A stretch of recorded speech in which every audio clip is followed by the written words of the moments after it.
Let's talk about Paul's thorn in the flesh. In 2 Corinthians chapter 12, we see the text where Paul says that he was given this thorn in the flesh, a messenger sent from Satan to buffet him. And many people interpret that as a physical disease or something like that, and then do a teaching around that. Now, the problem with that is we have to let the Bible interpret the Bible. When Paul wrote the text, we have to understand that he didn't have a New Testament. His Bible was the Old Testament.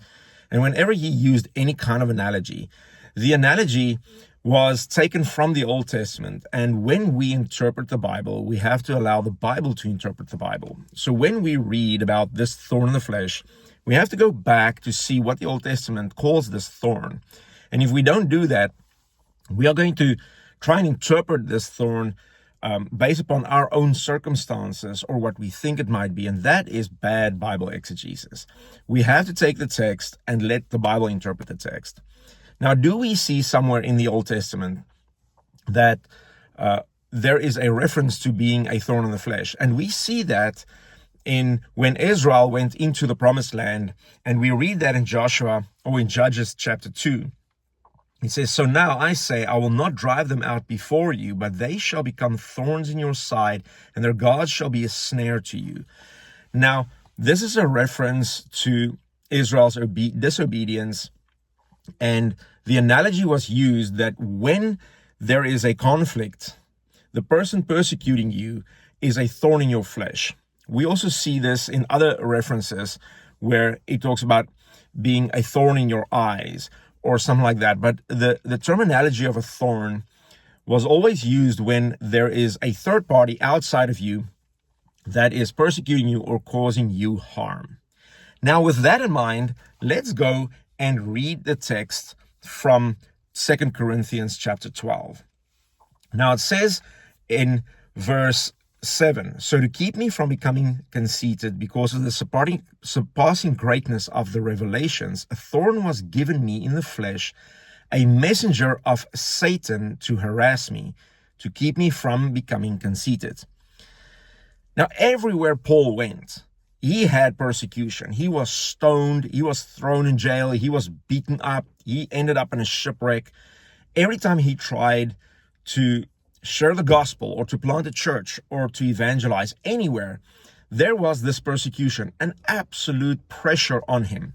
And here he's saying, because he had the revelation of the gospel, he went out, and every time he would go out to make disciples, a messenger from Satan tried to hinder him. So there was this conflict, and it fits the analogy from the Old Testament that there is conflict between two people. So Paul had a revelation, and Satan tried to stop him.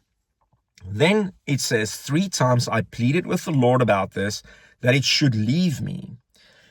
So Paul prayed and said, let the persecution stop so I can go and present the gospel. And then in verse 9 we read, "But he said to me," this is now the Lord answering him, "My grace is sufficient for you, for my power is made perfect in weakness."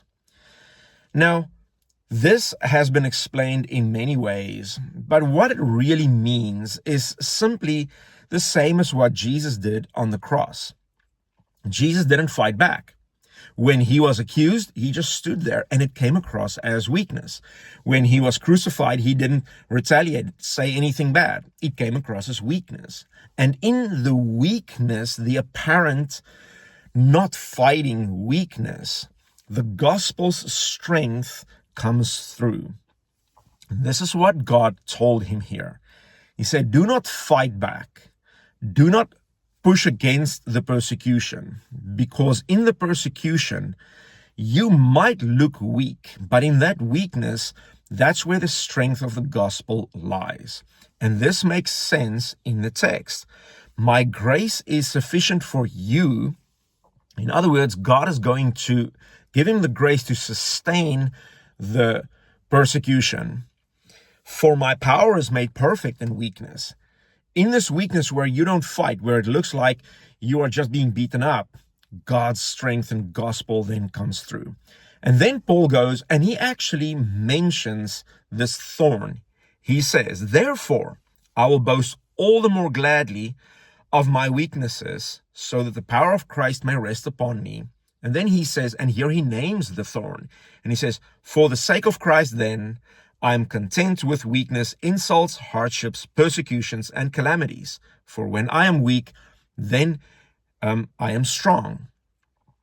So a lot of people say that Paul doesn't mention what the thorn is, but he does. Here in verse 10, he actually says, for the sake of Christ, then, I will endure this thorn. And he says, I will then content with weakness, hardships, persecutions, and calamities. So a lot of people go and say, but we don't know what the thorn is. Yet Paul mentions it right here in the text. And it fits in the context of both the text, both in the text that we read, Paul's circumstances, as well as the Old Testament analogy. So the thorn is the persecution that has tried to stop. Satan tried to stop Paul everywhere he went. So he tried to stop him. So this is a messenger from Satan. And Paul said, Lord, please stop the persecution. And God is saying, in this apparent weakness, this is where the gospel becomes strong. And then Paul says, in that weakness, then, I'm going to boast and I'm going to endure this calamity and the persecution. So don't listen to the analogy of the thorn that is not interpreted through Scripture. It is important that we interpret this analogy through the lenses of Scripture.